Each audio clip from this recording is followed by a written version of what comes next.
Ada yang masih sampai sekarang saya heran tentang uang fiat atau penciptaan uang oleh Amerika terhadap mata uangnya yaitu dolar. Apa yang saya herankan? Mereka boleh mencetak uang sesuka-suka mereka, tetapi kalau rupiah mau mencetak harus ada jaminan atau underlying, di mana IMF dan World Bank pasti ngamuk jika tanpa jaminan, terutama jaminannya adalah dolar dan emas. Ayo dong pakar ekonomi yang katanya pinter, bisa jelasin ini nggak? Sementara di sisi Amerika sejak 15 Agustus 1971, tanggal di mana Amerika memutuskan bahwa dolar tidak menggunakan emas sebagai jaminan cetak penerbitan uang tersebut. Itu merupakan tanggal paling bersejarah bagi Amerika. Jauh lebih bersejarah dari terbebasnya perbudakan oleh Lincoln dan jauh lebih bersejarah dari terpilihnya megalomania yang bernama Donald Trump. Karena sejak saat itu Amerika menjadi negara yang sangat kaya. Kenapa? Karena mereka suka-suka cetak uangnya. Sesungguhnya kita harus berani menantang hal ini, terutama para pakar ekonomi kita, dengan pertanyaan sederhana, terbitnya dolar itu berdasarkan apa?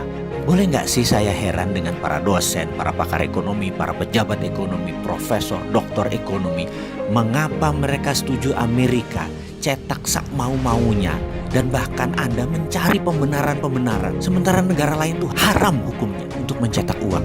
Dan hebatnya lagi pejabat negara yang pasrah bongkoan dengan konsep ini tuh banyak. Saya tidak habis pikir apa yang menyebabkan banyak negara tidak berani cetak uang sendiri seperti Amerika. Inflasi. Kok Amerika cetak sak mau-maunya inflasi mereka di bawah 3 atau 4% sih? Subprime mortgage, skandal keuangan menghentak ekonomi Amerika hingga 8 juta pengangguran dan merugikan triliunan dolar di tahun 2008 yang menghajar banyak lembaga mitra Federal Reserve seperti Goldman Sachs, JP Morgan dan lain sebagainya.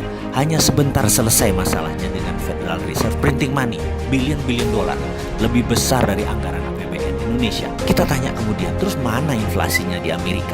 Tahun depan ya 2009 atau 2010 nggak lewat tuh 3% inflasinya. Mengapa Indonesia tidak ikut Amerika juga cetak duit? Ada emang yang menahan? Oh ada.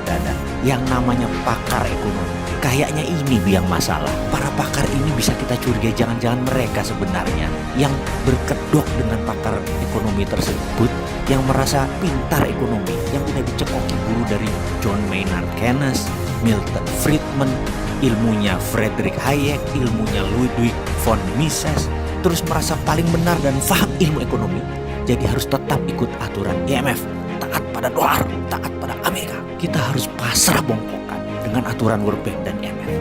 Cetak duit harus ada jaminan. Kita tanya, lu kok gitu sih? Apa benar ilmu itu? Jangan-jangan ilmu udah kadaluarsa kali. Coba kita lihat fakta. Rupiah dipakai sebagai mata uang yang tidak pernah sekalipun menguat kekuatannya.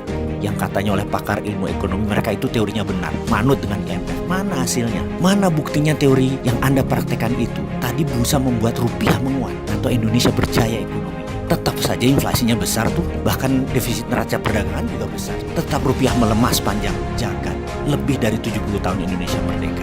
Ke depan bagaimana? Ayolah kita pikir, mengapa kita tidak coba hal yang radikal, hal yang baru, hal yang berani, hal yang kita belum pernah lakukan sebelumnya dengan perhitungan matang, yaitu printing money dari thin air seperti Amerika, seperti Cina. Sekali-sekali beranilah.